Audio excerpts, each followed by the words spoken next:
Déjame leer primero el script original que subiste. El 29 de octubre de 2025, dentro de 8 días, algo va a ocurrir que jamás ha sido observado en la historia registrada de la humanidad. 3I Atlas, el tercer visitante interestelar confirmado que se ha detectado, pasará por su punto más cercano al Sol, mientras permanece completamente oculto de la vista de la Tierra, no parcialmente oscurecido, sino completamente escondido detrás del astro rey durante 3 semanas críticas. Y lo que la NASA no está diciendo públicamente es por qué el momento importa. Antes de continuar, necesito ser claro. Esto no es especulación. Se trata de mecánica orbital, de datos espectroscópicos y de un momento, el 29 de octubre, cuando el objeto químicamente más anómalo jamás detectado alcanzará su perihelio en el instante exacto en que no podemos observarlo. Aquí está lo que casi nadie fuera de la comunidad astronómica está discutiendo. 3I Atlas ha estado emitiendo níquel tetracarbonilo, un compuesto que nunca ha sido observado en la naturaleza, solo en la manufactura industrial. El Very Large Telescope lo confirmó. 4 gramos por segundo, sin presencia de hierro, algo que viola todos los modelos establecidos de química cometaria que tenemos. Y luego está la trayectoria, una probabilidad del 0.2% de alinearse tan cercanamente con el plano orbital de la Tierra por puro azar. Pasos cercanos a Venus, Marte y Júpiter que, según los propios datos de la NASA, tienen una probabilidad acumulativa del 0.05%. Si estás aquí porque quieres entender lo que los datos realmente muestran, no lo que las declaraciones oficiales afirman, entonces quédate conmigo. Dale me gusta, suscríbete si aún no lo has hecho y dime en los comentarios si crees que el momento de este paso por el perihelio es coincidencia. Porque cuando Avi Loeb, físico de Harvard, el mismo científico que desafió el consenso sobre Oumuamua, asigna una probabilidad del 30 al 40% de que este objeto no tiene un origen completamente natural, basándose en 7 anomalías distintas, ya no estamos hablando de teorías marginales.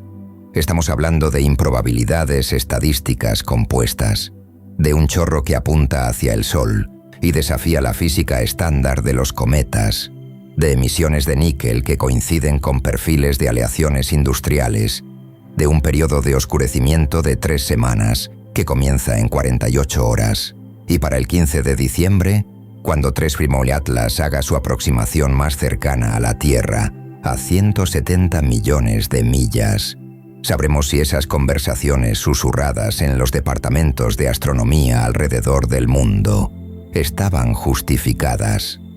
Examinemos qué sucede durante esas 3 semanas ocultas detrás del Sol.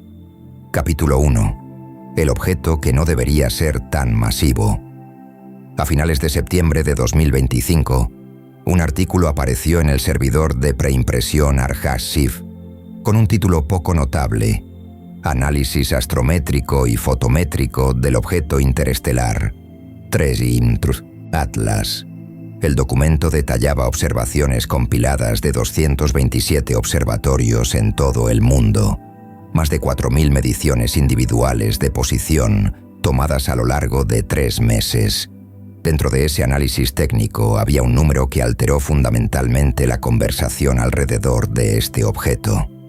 33.000 millones de toneladas. Esa es la masa mínima de 3I Atlas. Calculada no a partir de medición directa, no podemos pesar objetos en el espacio, sino a partir de la ausencia de algo que deberíamos estar viendo: aceleración no gravitacional. Cuando los cometas se acercan al Sol, el hielo en su superficie se sublima, pasa directamente de sólido a gas. Ese gas sale disparado al espacio y cuando lo hace, actúa como un pequeño motor cohete. Empuja al cometa, cambia su trayectoria de maneras medibles. Los astrónomos llaman a esto aceleración no gravitacional y es una de las características definitorias de los cometas activos. Podemos detectarla rastreando la posición de un cometa a lo largo del tiempo y comparando dónde está con dónde la pura gravedad dice que debería estar, si está adelantado, atrasado o desviado hacia un lado. Eso nos dice que la desgasificación lo está empujando. TRES y Atlas muestra casi nada de esto. Su trayectoria coincide con un camino puramente gravitacional, con márgenes extraordinariamente ajustados. El límite superior de su aceleración no gravitacional es menor a 15 metros por día al cuadrado. Para un objeto que libera gas activamente, y sabemos que lo hace porque múltiples telescopios han medido el flujo de salida, esto es increíblemente pequeño.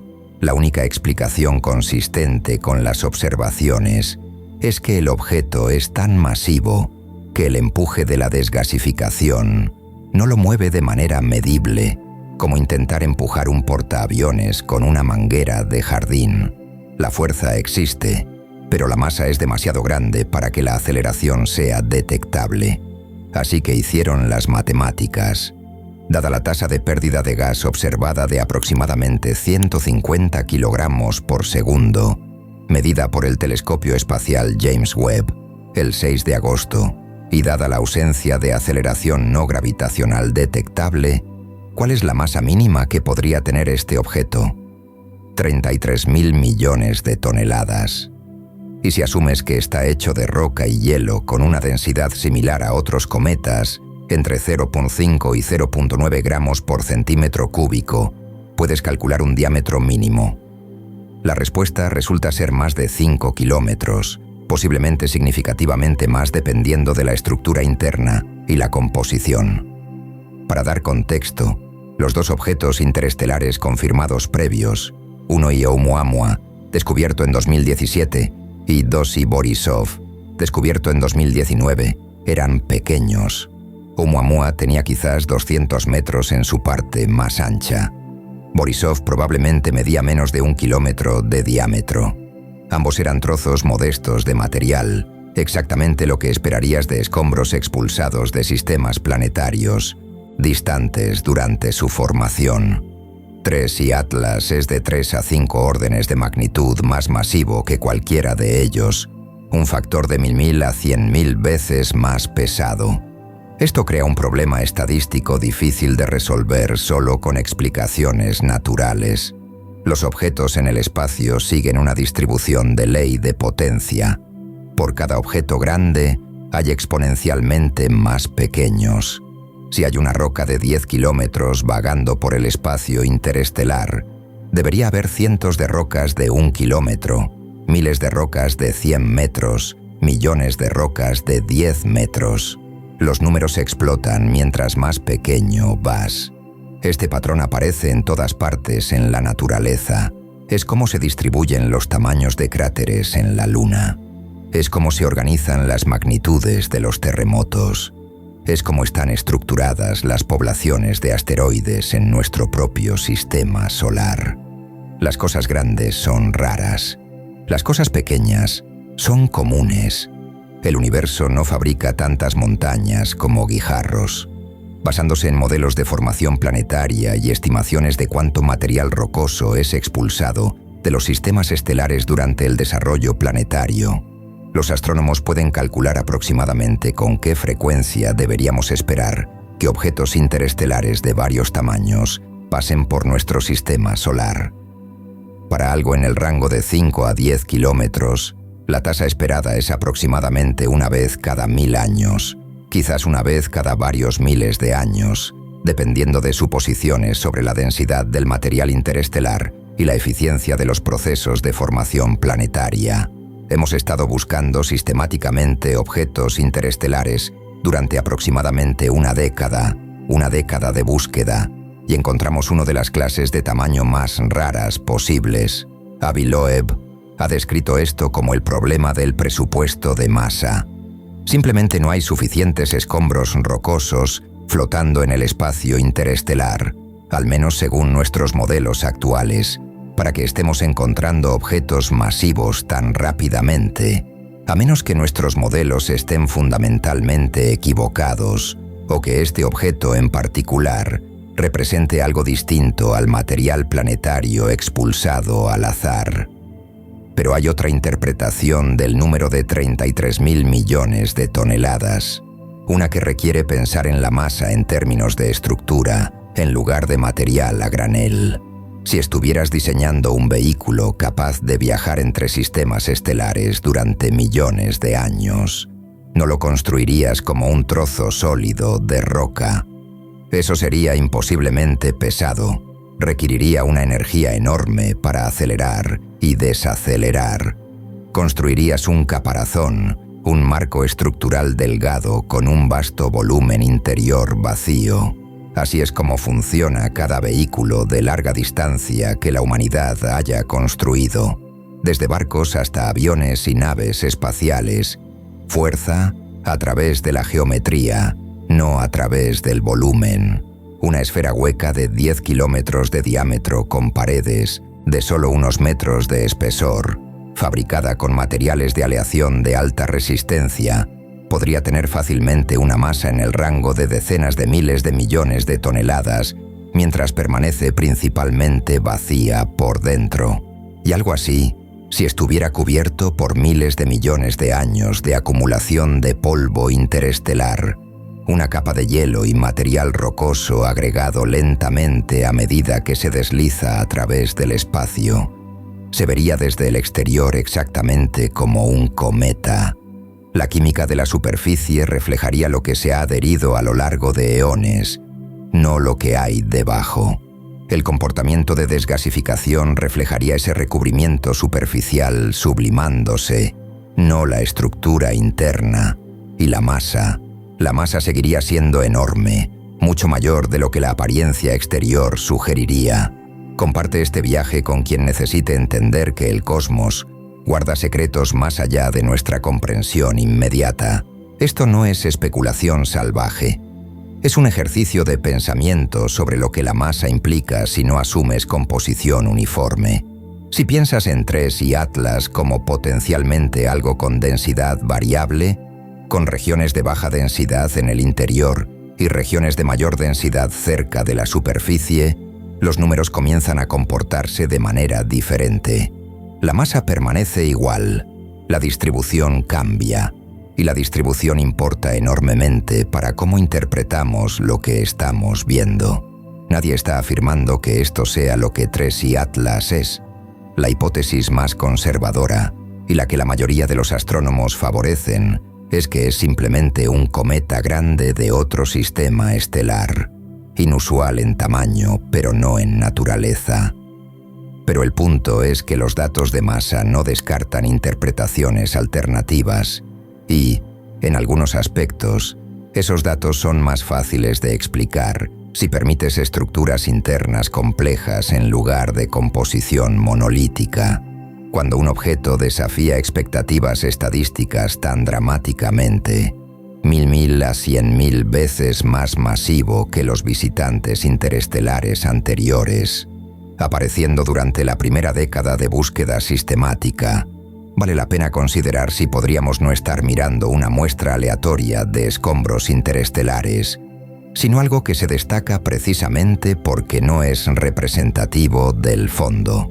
Capítulo 2. Las señales químicas que no deberían existir. El 6 de agosto de 2025, el telescopio espacial James Webb apuntó sus instrumentos hacia TRES y Atlas y capturó datos espectroscópicos que han permanecido en el centro de cada debate serio sobre la naturaleza de este objeto desde entonces. Los espectros, patrones de luz dividida en longitudes de onda componentes, revelan la composición química de objetos distantes, porque cada elemento y compuesto absorbe y emite luz en firmas específicas y reconocibles. El espectro de TRES y Atlas mostró algo que ningún cometa natural debería mostrar: líneas de absorción consistentes con níquel tetracarbonilo, un compuesto con la fórmula química NiTCO4, níquel unido a 4 moléculas de monóxido de carbono. Y estaba presente en cantidades sustanciales, aproximadamente 4 gramos por segundo, siendo liberados en el entorno cercano del cometa. El níquel tetracarbonilo no se encuentra en la naturaleza.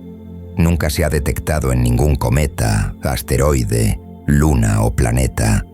Nunca se ha visto en nubes moleculares interestelares, en discos protoplanetarios o en cualquier contexto astronómico en absoluto. Existe exclusivamente como producto de procesos industriales humanos, específicamente el proceso MOND, un método desarrollado a finales del siglo XIX para purificar níquel pasando monóxido de carbono sobre níquel impuro a temperaturas moderadas. El proceso crea níquel tetracarbonilo como intermediario, que luego se descompone en níquel puro y monóxido de carbono a temperaturas más altas. Es un proceso químico refinado que requiere condiciones específicas de temperatura y presión, usado en la fabricación de aleaciones metálicas de alta pureza. No es algo que ocurra espontáneamente en objetos espaciales fríos. Dale me gusta si esto te hace cuestionar todo lo que creías saber sobre los visitantes del espacio profundo. La presencia de níquel tetracarbonilo en TRES y Atlas es, según cualquier modelo actual de química cometaria, imposible. Los cometas están hechos de hielos-agua, dióxido de carbono, metano, amoníaco mezclados con granos de polvo rocoso. Cuando se calientan, esos hielos se subliman, los granos de polvo se liberan y obtienes los gases y el polvo que forman el coma y la cola del cometa. El níquel, cuando está presente en cometas, está ligado en granos de silicato, minerales rocosos donde los átomos de níquel están incorporados en estructuras cristalinas junto con hierro, magnesio y otros elementos. A las temperaturas que experimentan los cometas, incluso cerca del Sol, estos minerales de silicato no se descomponen. El níquel permanece bloqueado en forma sólida, no se convierte en gas y ciertamente no se combina con monóxido de carbono para formar un compuesto específico que requiere condiciones que no existen en entornos cometarios. Sin embargo, ahí está, 4 gramos por segundo de níquel tetracarbonilo detectado en las observaciones del Webb, confirmado independientemente por el Very Large Telescope en Chile, usando espectroscopía de diferente longitud de onda. 2 instrumentos separados, 2 métodos independientes, el mismo resultado imposible. Varias explicaciones han sido propuestas. Tal vez hay un proceso desconocido, alguna química exótica que puede ocurrir en ciertas condiciones no encontradas en nuestro sistema solar, que produce níquel tetracarbonilo naturalmente. Quizás la composición de TRES y Atlas incluye compuestos que no hemos visto antes, material de un sistema estelar con química diferente, que de alguna manera facilita reacciones que nuestros modelos no predicen. Tal vez, las temperaturas y presiones dentro del material que se desgasifica alcanzan regímenes donde este compuesto puede formarse temporalmente antes de descomponerse. Estas son posibilidades. Requieren física y química que actualmente no entendemos, pero eso no las hace imposibles. El universo es vasto. Nuestros modelos se basan en lo que hemos observado, que es una fracción diminuta de lo que existe. Encontrar algo que no encaja en los modelos existentes podría simplemente significar que los modelos necesitan expansión. Pero hay otra posibilidad, una que es más difícil de descartar de lo que la mayoría de la gente realizaría. El níquel tetracarbonilo es exactamente el tipo de compuesto que esperarías encontrar en entornos donde se están procesando aleaciones metálicas, donde se están refinando o fabricando materiales de ingeniería. Si TRES y Atlas no es un cometa natural, sino un objeto artificial, una estructura construida, entonces la presencia de níquel tetracarbonilo podría ser residual, un subproducto de procesos de fabricación ocurridos hace eones, aún siendo liberado lentamente a medida que materiales superficiales se calientan y desgasifican bajo la luz solar. Esto no prueba artificialidad, de ninguna manera, pero mueve el objeto de firmemente en la categoría de fenómeno natural a ambiguo, algo que requiere explicaciones adicionales independientemente de qué marco interpretas que estés usando. Y luego está el hierro, o más específicamente, la ausencia de él. El níquel en contextos astronómicos casi siempre aparece junto con el hierro. Son elementos vecinos en la tabla periódica, se forman juntos en núcleos estelares, se condensan juntos en granos minerales durante la formación planetaria. La proporción de níquel a hierro en objetos del sistema solar es notablemente consistente, aproximadamente una parte de níquel por cada 10 a 20 partes de hierro. Es una de las firmas más confiables de material rocoso natural. Los espectros de 3i Atlas muestran níquel tetracarbonilo sin líneas de hierro correspondientes. El níquel está presente en abundancia suficiente para ser detectado fácilmente. El hierro está ausente por debajo de los límites de detección. Esto viola todos los patrones de abundancia esperados. El hierro debería estar ahí. Debería ser más abundante que el níquel, y no está. Una explicación es que el hierro está presente pero ligado de tal manera que no es detectable espectroscópicamente, tal vez incorporado en compuestos que no emiten o absorben en las longitudes de onda que estamos monitoreando. Otra es que la fuente del níquel no es granos de silicato minerales ordinarios, sino algo más, algún tipo de material procesado, donde el níquel se ha separado del hierro, concentrado, aleado. Esto sucede en procesos industriales. No sucede en la naturaleza. Suscríbete para seguir descubriendo lo que los datos susurran y las instituciones callan. Los investigadores han sido cautelosos al discutir estas anomalías químicas públicamente. Los documentos técnicos los presentan como observaciones que requieren mayor investigación, como desafíos a los modelos actuales, no como evidencia de nada específico. Este es el enfoque científico correcto. Las afirmaciones extraordinarias requieren evidencia extraordinaria y un solo compuesto químico anómalo, sin importar cuán inusual, no constituye prueba de artificialidad. Pero en privado, en conversaciones entre astrónomos que han revisado los datos, hay una conciencia incómoda de que no existe actualmente ninguna explicación natural satisfactoria para el níquel tetracarbonilo. Los modelos no lo predicen. Las condiciones no lo favorecen. La ausencia de hierro no tiene sentido. Y sin embargo, está ahí, inequívocamente presente, detectado de forma independiente, desafiando interpretación. Esto es lo que hace que 3i Atlas sea diferente de Oumuamua. Oumuamua era inusual por su forma, su reflectividad, su aceleración no gravitacional inesperada. Esas eran anomalías físicas, patrones de comportamiento y estructura que no encajaban perfectamente en las expectativas, pero que podían, con esfuerzo, reconciliarse con procesos naturales. 3i Atlas tiene anomalías químicas, composición que no debería existir en absoluto en objetos naturales.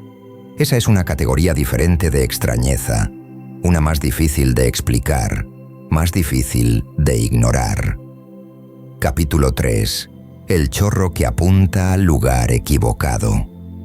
Los cometas tienen chorros, corrientes de gas y polvo que erupcionan de regiones específicas a medida que el hielo superficial se sublima bajo el calor solar. Estos chorros son visibles en imágenes de alta resolución, como características delgadas y brillantes que se extienden desde el núcleo del cometa hacia el espacio. No son aleatorios. Se originan en ubicaciones específicas en la superficie del cometa donde las condiciones, exposición solar, composición del hielo, cobertura de polvo, son correctas para una desgasificación activa y apuntan en direcciones dictadas por la rotación del cometa y la geometría de la calefacción solar.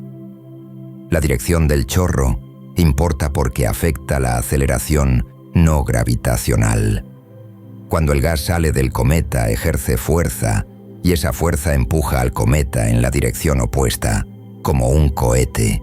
Si el chorro apunta en la dirección del movimiento del cometa, empuja hacia atrás, frenando al cometa.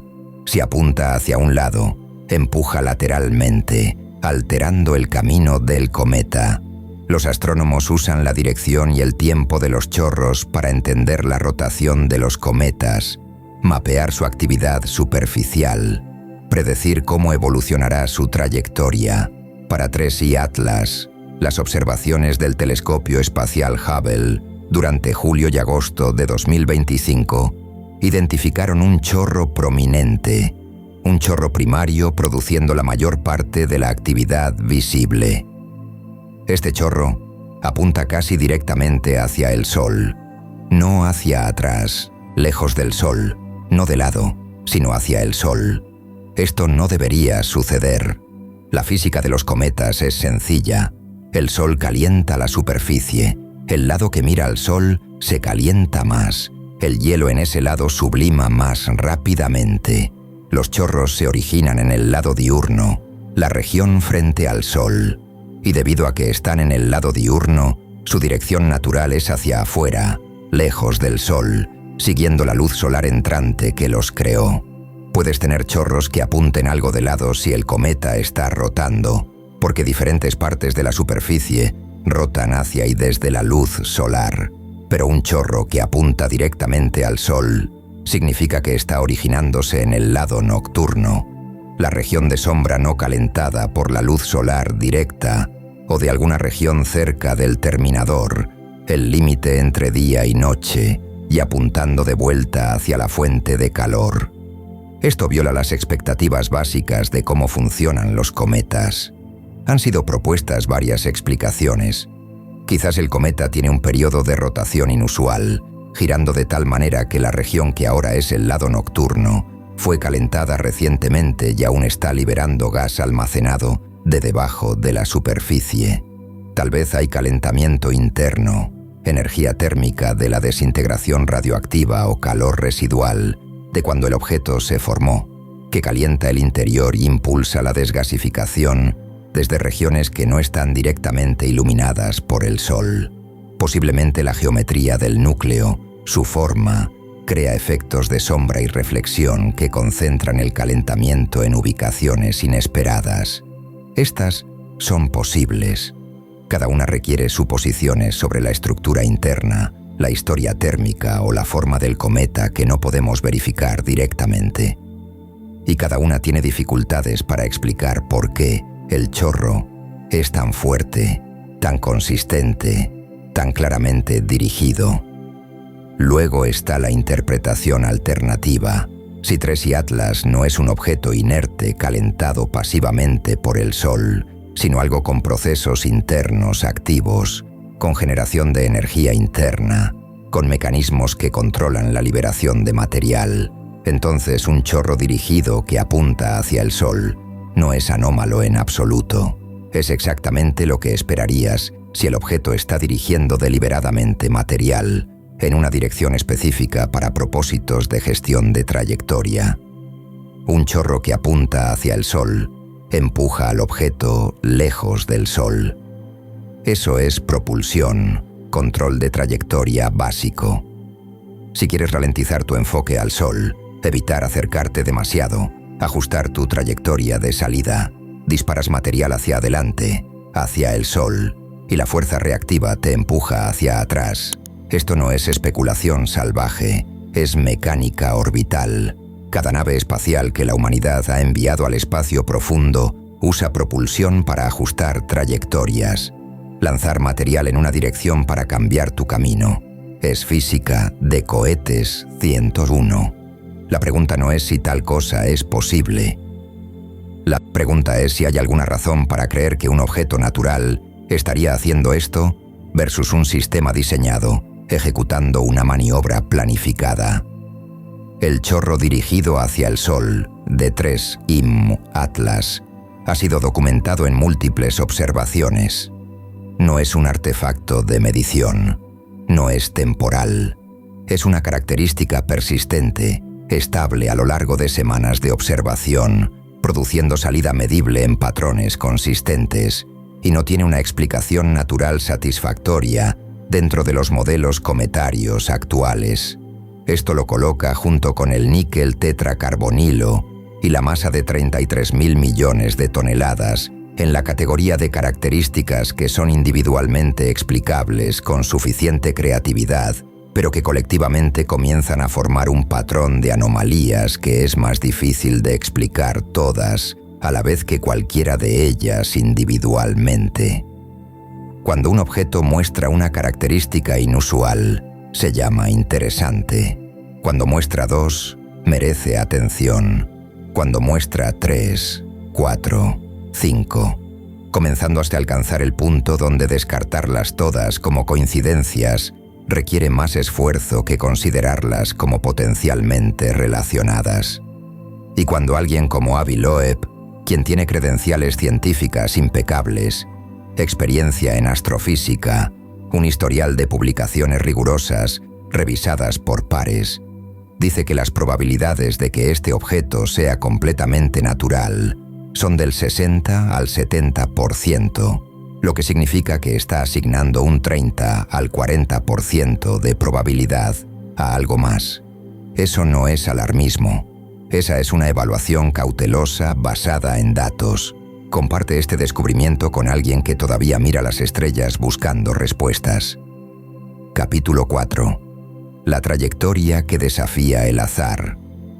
Los objetos interestelares entran a nuestro sistema solar desde direcciones aleatorias. Esa es la expectativa. El espacio interestelar es isotrópico, sin dirección preferida, sin estructura a gran escala que canalizaría objetos hacia geometrías particulares.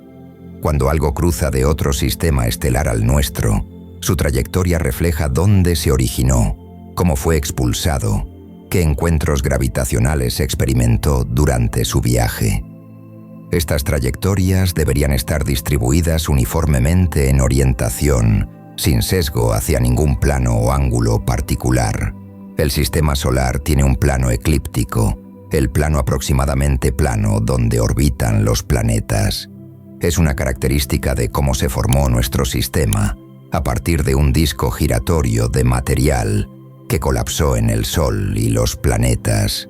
Objetos nativos de nuestro sistema, asteroides, cometas, tienden a orbitar cerca de este plano porque heredaron ese movimiento original del disco. Pero los visitantes interestelares no deberían preocuparse por nuestro plano eclíptico. Vienen de afuera. Sus trayectorias son independientes de nuestra estructura interna. Tracy Atlas llegó en una trayectoria que está inclinada solo 12 grados respecto al plano eclíptico. Eso es notable.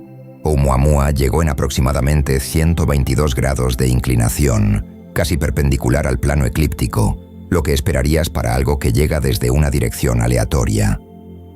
Borisov llegó en aproximadamente 45 grados, aún muy inclinado respecto a nuestro sistema. Tracy Atlas está casi alineado con el plano donde residen nuestros planetas. La probabilidad de que un visitante interestelar aleatorio llegue dentro de 12 grados del plano eclíptico es aproximadamente 0.2%. No es cero, no es imposible, pero es improbable. Y luego está el timing de los encuentros planetarios. Tracy Atlas pasó cerca de Venus el 18 de septiembre, cerca de Marte el 3 de octubre, y pasará dentro del sistema joviano en algún momento de noviembre. Cada uno de estos son encuentros cercanos en términos astronómicos, pasando dentro de distancias donde la gravedad del planeta afecta mediblemente la trayectoria del objeto. La probabilidad de que un visitante interestelar aleatorio pase cerca de 3 planetas diferentes en sucesión rápida es increíblemente pequeña. Cada encuentro planetario es un evento de baja probabilidad por sí mismo. Que ocurran 3 en pocas semanas, en secuencia, a lo largo de una sola trayectoria, tiene una probabilidad combinada calculada por el laboratorio de propulsión a chorro en aproximadamente 0.05%, 5 en 10.000. Nuevamente, no imposible, pero altamente improbable. Estas probabilidades se multiplican. La probabilidad de alineación del plano eclíptico, 0.2%, y la probabilidad de múltiples encuentros planetarios, 0.05%, juntas dan una probabilidad combinada de aproximadamente 0.601%, 1 en 1 millón. Estas no son mis cálculos. Están en la literatura publicada, en documentos de astrodinámica que analizan la trayectoria utilizando datos de observación reales. Una posibilidad en 1.000.000 sucede. En un universo suficientemente grande, con suficientes objetos moviéndose a través del espacio, incluso eventos de baja probabilidad eventualmente ocurren. Lanzar una moneda y obtener cara 100 veces seguidas es técnicamente posible. Es solo extraordinariamente improbable. Cuando observas un evento de probabilidad de 1 en 1.000.000 en tu primer encuentro con visitantes interestelares masivos, surge la pregunta de si lo que estás observando es realmente aleatorio o si hay un factor de selección en juego. Si Tracy Atlas no estuviera viajando aleatoriamente por el espacio interestelar, sino que hubiera sido dirigido intencionalmente hacia nuestro sistema solar, diseñado para pasar cerca de planetas para propósitos de observación o estudio o ajuste de trayectoria, entonces los encuentros planetarios no serían improbables en absoluto, serían esperados. La alineación con el plano eclíptico no sería coincidencia, sería navegación deliberada. Esto no prueba intención, absolutamente no, pero cambia cómo interpretas las probabilidades. Una trayectoria aleatoria con eventos de 1 en 1.000.000 es sospechosa. Una trayectoria dirigida con los mismos eventos no es sospechosa en absoluto, es evidencia de diseño. Y cuando combinas la trayectoria improbable con la masa improbable, con las señales químicas imposibles, con el chorro mal dirigido, el patrón acumulativo se vuelve más difícil de descartar como coincidencia no relacionada. Capítulo 5. El silencio detrás del Sol. Entre el 22 de octubre y el 12 de noviembre de 2025, Tracy Atlas pasará detrás del Sol, visto desde la Tierra. No parcialmente oscurecido, completamente oculto. La geometría es tal que el Sol, ese disco brillante y masivo, estará directamente entre nosotros y el objeto durante 3 semanas completas. No podemos observar a través del Sol. No hay técnica, ningún instrumento, que nos permita ver objetos en el lado opuesto. Estamos efectivamente ciegos a Tracy Atlas durante este periodo. Esto es inusualmente problemático porque el 29 de octubre, justo en medio de ese apagón, Tracy Atlas alcanzará el perihelio, su punto más cercano al Sol. El perihelio es cuando los cometas son más activos. El calentamiento solar es máximo, la desgasificación alcanza su pico, los chorros son más fuertes. Si va a pasar algo dramático, un estallido de actividad, un cambio en el comportamiento, una desviación de trayectoria inesperada, el perihelio es cuando sucedería, y no podremos verlo. Tendremos que reconstruir lo que sucedió a partir de observaciones antes y después del apagón, comparando trayectorias, buscando cambios, infiriendo lo que ocurrió durante el intervalo oculto. Para los cometas normales, esto es molesto pero manejable. Los cometas son predecibles. Su comportamiento en el perihelio generalmente coincide con expectativas basadas en observaciones previas. Puedes proyectar con confianza razonable. Para Tracy Atlas, donde todo el comportamiento ha sido anómalo desde el principio, el apagón es profundamente frustrante. Nos priva de datos durante el periodo más crítico, el momento en que es más probable que aprendamos algo definitivo sobre la naturaleza del objeto. Algunos investigadores han argumentado que el momento del perihelio en relación con el apagón es en sí mismo sospechoso. Si estuvieras diseñando una misión para estudiar un sistema solar, pero querías evitar observación detallada durante tu máxima aproximación al Sol, pasando detrás del Sol en el perihelio sería una forma efectiva de hacerlo. Tu actividad estaría oculta, tus maniobras de trayectoria no serían detectadas, tu comportamiento permanecería ambiguo. Esto es especulativo. El timing podría ser genuinamente coincidental. Los objetos no eligen cuándo alcanzar el perihelio. Es una consecuencia de su trayectoria y cuándo entraron al sistema. A menos que la trayectoria en sí fuera elegida deliberadamente para alinear el perihelio con el apagón, lo cual requeriría planificación y navegación con años o décadas de anticipación. Posible para un sistema diseñado, absurdo para un objeto natural. Dale me gusta si sientes que hay preguntas que merecen respuestas más allá del silencio oficial. El apagón complica severamente los esfuerzos de seguimiento. Los telescopios terrestres no pueden observar TRES y Atlas durante este período. Los telescopios espaciales en órbita terrestre tampoco. No puedes apuntar instrumentos cerca del Sol sin dañarlos. Hay naves espaciales en órbita solar. Sondas como Parker Solar Probe y Solar Orbiter, que están diseñadas para operar cerca del Sol y podrían potencialmente tener líneas de visión a TRES y Atlas durante partes del apagón. Pero estos instrumentos no están optimizados para observaciones de cometas distantes. Están enfocados en el Sol mismo, en el viento solar, en el plasma, y coordinar observaciones de objetivo de oportunidad con naves espaciales ya comprometidas con programas científicos planificados es logísticamente complejo. Ha habido esfuerzos. Solicitudes han sido presentadas para que Parker y Solar Orbiter apunten hacia la ubicación predicha de TRES y Atlas durante los periodos en que podría ser visible desde sus perspectivas. No está claro si estas solicitudes serán otorgadas, si el timing se alineará, si las capacidades de los instrumentos son adecuadas para detectar y caracterizar el objeto bajo esas condiciones. Incluso si las observaciones suceden, los datos no estarán disponibles inmediatamente. Procesamiento, calibración, análisis, todos toman tiempo.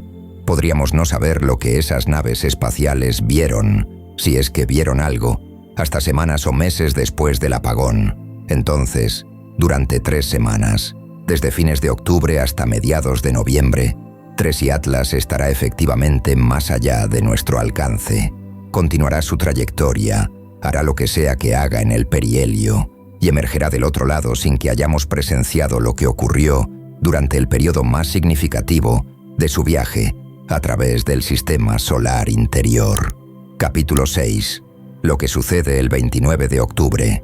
A las 08:17 hora universal del 29 de octubre de 2025, TRES y Atlas alcanzará su perihelio, 0.58 unidades astronómicas del Sol, aproximadamente 87 millones de kilómetros. Eso es más cerca que la órbita de Venus, pero más lejos que la órbita de Mercurio, dentro de la zona donde el calentamiento solar es intenso, pero no extremo. Para un cometa, este es territorio estándar. Los cometas con órbitas periódicas pasan regularmente por distancias similares. Halley se acerca a 0.59 UA. Swift-Tuttle se acerca a 0.96 UA. Los Sun-Grazers, cometas que pasan extremadamente cerca del Sol, pueden llegar dentro de 0.01 UA, casi rozando la superficie solar. Así que 0.58 UA no es inusual en términos de distancia. Lo que es inusual es que estaremos completamente ciegos al evento, justo cuando TRES y Atlas está experimentando máximo calentamiento, máxima actividad, el momento en que es más probable que revele algo sobre su estructura interna y composición. Estará oculto detrás de 1.4 millones de kilómetros de sol brillante e imposible de ver a través. Las últimas observaciones directas antes del apagón ocurrirán alrededor del 22 de octubre, cuando el objeto se acerque demasiado al Sol en el cielo para ser observado de manera segura. Las primeras observaciones después del apagón no serán posibles hasta aproximadamente el 12 de noviembre, cuando emerja lo suficientemente lejos del resplandor solar para ser rastreado nuevamente. Eso es un intervalo de 21 días, 3 semanas, durante el cual toda información sobre TRES y Atlas será indirecta, inferida, incierta. Aquí está lo que se puede predecir con confianza. TRES y Atlas experimentará un aumento dramático en el calentamiento solar a medida que se acerque al perihelio. Las temperaturas de superficie, actualmente estimadas en alrededor de 200 Kelvin, basadas en emisión infrarroja, aumentarán a quizás 300 a 400 Kelvin en el perihelio. Esto intensificará la sublimación de hielo. La tasa de pérdida de gas, actualmente medida en aproximadamente 150 kilogramos por segundo, probablemente aumentará por un factor de 3 a 10. El coma, la nube de gas y polvo que rodea el núcleo, se expandirá. La cola, actualmente débil y apenas visible, se alargará y podría volverse más prominente. El chorro dirigido al Sol, si sigue activo, aumentará su salida, empujando más fuertemente contra el núcleo. Aquí está lo que no se puede predecir. Si el objeto experimentará un estallido, una liberación repentina y dramática de material almacenado, que a veces ocurre cuando el calentamiento interno alcanza capas de hielo volátil que han estado bajo presión. Si la actividad del chorro cambiará de dirección, intensidad o patrón de una manera que indique algo inusual sobre la estructura interna. Si la trayectoria se desviará de predicciones puramente gravitacionales, de maneras que sugieran propulsión activa versus desgasificación cometaria pasiva. Si surgirán nuevas características espectrales, nuevos compuestos químicos liberados a medida que capas más profundas de material sean expuestas al calentamiento. Si alguna de las anomalías observadas, la masa, el níquel tetracarbonilo, el chorro dirigido, se intensificará, se resolverá o permanecerá sin cambios. Cuando 3000 Atlas reemerja a mediados de noviembre, astrónomos de todo el mundo apuntarán inmediatamente todos los instrumentos disponibles hacia él. Compararán su trayectoria post-perihelio con predicciones gravitacionales para detectar cualquier aceleración no gravitacional inesperada. Medirán tasas de desgasificación para ver si el pico de perihelio coincide con los modelos cometarios. Tomarán nuevos espectros para verificar si la composición química ha cambiado, si aparecieron nuevos compuestos o desaparecieron los existentes. Buscarán cambios en el brillo, en la morfología del coma, en la estructura de la cola, cualquier cosa que indique que algo significativo ocurrió durante el apagón. Suscríbete y activa las notificaciones para ser de los primeros en saber lo que los telescopios revelen cuando TRES y Atlas vuelva a aparecer. Y si los datos post-perihelio coinciden con las expectativas, si la trayectoria sigue predicciones gravitacionales, si la química permanece consistente, si el comportamiento es predeciblemente cometario, entonces gran parte de la especulación actual será refutada. El objeto habrá pasado la prueba más rigurosa, comportamiento bajo máximo estrés térmico, y demostrado ser simplemente un cometa inusual pero natural. Pero si los datos post-perihelio muestran desviaciones, cambios inexplicables, características que profundizan las anomalías existentes en lugar de resolverlas, entonces el 29 de octubre de 2025 se volverá históricamente significativo, no por lo que observamos, sino por lo que no pudimos observar. Un momento crucial cuando algo importante sucedió oculto de la vista y solo podemos inferir que, a partir de sus consecuencias. Capítulo 7. La ventana de observación de diciembre.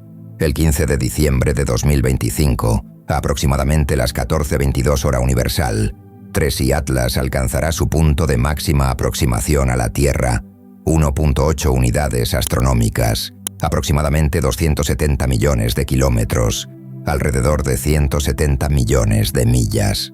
En ese momento, el objeto se moverá a suma aproximadamente 67 kilómetros por segundo en relación con el Sol. Aparecerá como una mancha tenue en imágenes telescópicas, magnitud 15 o 16, dependiendo de los niveles de actividad actuales. Demasiado tenue para visibilidad a simple vista, requiriendo telescopios de tamaño moderado incluso para detectarlo. Su coma se extenderá quizás 100.000 kilómetros con una cola débil, fluyendo lejos del Sol, apenas visible contra el campo de estrellas de fondo. Desde nuestra perspectiva, cruzará la constelación de Virgo, moviéndose constantemente hacia la región del cielo que contiene el centro galáctico. Dentro de semanas, se desvanecerá por debajo del umbral de detección de la mayoría de los telescopios terrestres. Dentro de meses, solo las instalaciones más grandes podrán rastrearlo. Dentro de 1 año o 2, será efectivamente invisible, perdido en la inmensidad del espacio más allá de nuestra capacidad de observar. Ese momento, el 15 de diciembre a las 14:22, representa la culminación de 6 meses de anticipación, debate y preparación. Es el punto donde 3i Atlas pasa más cerca de nuestro mundo, donde la geometría proporciona condiciones óptimas para la observación, donde recopilamos los últimos datos de alta calidad antes de que la oportunidad se desvanezca. Pero el momento mismo será poco notable. No habrá evento visible, ningún fenómeno dramático, nada a lo que puedas apuntar una cámara y capturar para la posteridad. Solo un objeto en el espacio siguiendo su trayectoria como lo ha hecho durante millones de años antes de que existieran los humanos, y como continuará haciéndolo durante millones de años después de que nos hayamos ido. La significancia existe solo en contexto, en las preguntas que rodean este objeto, en los datos que se están recopilando, en lo que el análisis podría revelar en meses posteriores. El momento pasa como cualquier otro, distinguido solo por nuestra atención y el significado que proyectamos sobre él. El 15 de diciembre vendrá y se irá. La mayor parte de la población de la Tierra no tendrá idea de que algo ocurrió. Aquellos que rastrean el objeto notarán el hito, archivarán sus observaciones, comenzarán el análisis, y 3i Atlas continuará su viaje hacia el exterior, llevando consigo cualquier verdad que represente más allá de nuestro alcance. Al final, eso es lo que significa diciembre. No revelación dramática, no respuestas definitivas, sino el punto donde dejamos de recopilar nuevos datos y comenzamos a trabajar con lo que tenemos, donde la observación activa transita a análisis e interpretación, donde la historia de 3i Atlas como evento en desarrollo se convierte en la historia de 3i Atlas como registro histórico.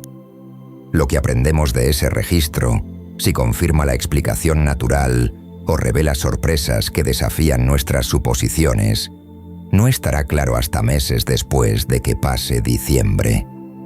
Los datos deben ser analizados, verificados, debatidos, revisados por pares. Las conclusiones toman tiempo en solidificarse, más aún para alcanzar consenso, pero el 15 de diciembre representa el fin de la fase de observación. Después de esa fecha, estamos trabajando con lo que logramos capturar, mientras el objeto estaba lo suficientemente cerca para estudiar. Sin segundas oportunidades, sin repeticiones. Cualquier pregunta que permanezca sin respuesta después de que los datos de diciembre sean completamente analizados, probablemente permanecerá sin respuesta indefinidamente.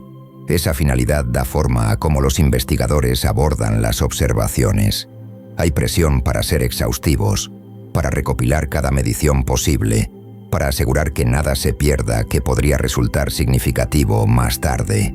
Pero también hay aceptación de que algunas preguntas simplemente no pueden responderse solo desde la observación remota. Sabremos lo que podemos saber, no sabremos todo, y tendremos que hacer las paces con esa incertidumbre como lo hacemos con tantos aspectos de la observación astronómica, donde la investigación directa permanece más allá de nuestras capacidades tecnológicas.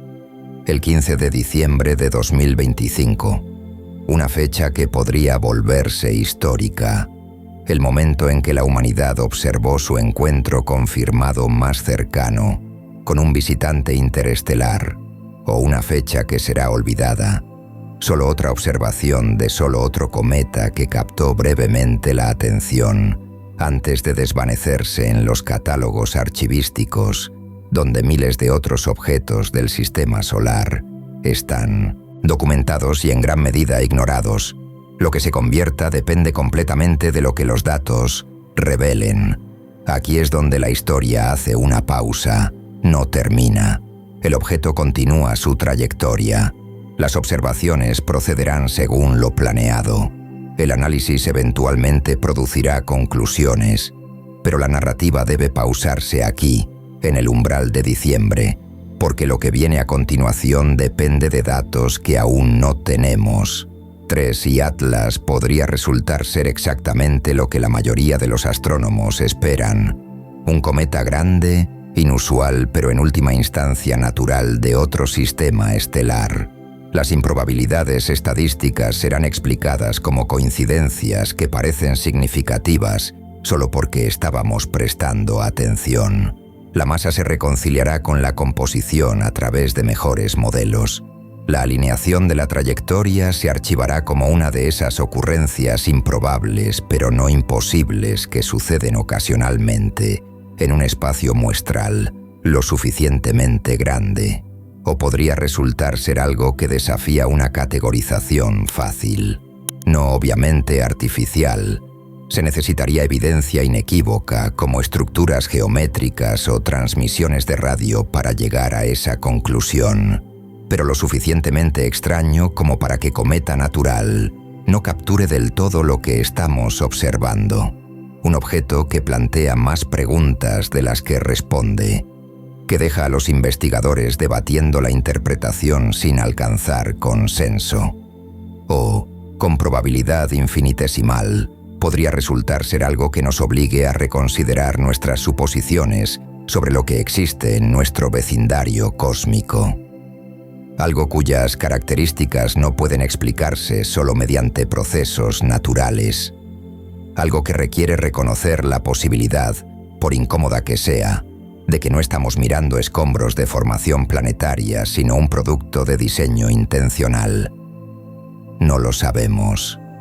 No podemos saberlo hasta que las observaciones de diciembre estén completas y analizadas, e incluso entonces podríamos no saberlo con certeza. La observación astronómica rara vez proporciona prueba absoluta, solo grados variables de confianza en interpretaciones competidoras. Lo que podemos decir es esto: 3 y Atlas representa un objeto lo suficientemente inusual como para que la investigación cuidadosa esté justificada independientemente de las conclusiones finales. Su masa, trayectoria, timing y química lo colocan en el límite de lo que consideramos ordinario, haciéndolo digno de estudio exhaustivo para entender si nuestros modelos de objetos interestelares necesitan refinamiento. Las observaciones de diciembre proporcionarán los mejores datos que probablemente obtengamos sobre este visitante en particular. Lo que aprendamos dará forma a cómo abordamos futuros objetos interestelares a medida que sean descubiertos en números crecientes en los próximos años. Y en algún lugar de esos datos, en las imágenes y espectros y mediciones que se están recopilando incluso ahora, yace información que reforzará nuestra comprensión de cómo funciona el universo o la desafiará de maneras que no hemos anticipado. Eso es lo que ofrece diciembre. No certeza, sino datos. No necesariamente respuestas, sino información que estrecha el rango de hipótesis razonables. No revelación, sino la posibilidad de ser sorprendidos por lo que encontramos cuando miramos cuidadosamente algo genuinamente desconocido. La aproximación más cercana de un visitante interestelar a la Tierra en la historia registrada. Lo que significa depende completamente de lo que es, y lo que es depende de prestar suficiente atención para reconocer la verdad cuando la evidencia la revele. Diciembre nos dirá lo que necesitamos saber si estamos observando lo suficientemente cerca para verlo. El resto es solo esperar. Comparte este viaje con quien necesite mirar al cielo esta noche y recordar que hay misterios allá afuera que apenas estamos comenzando a comprender.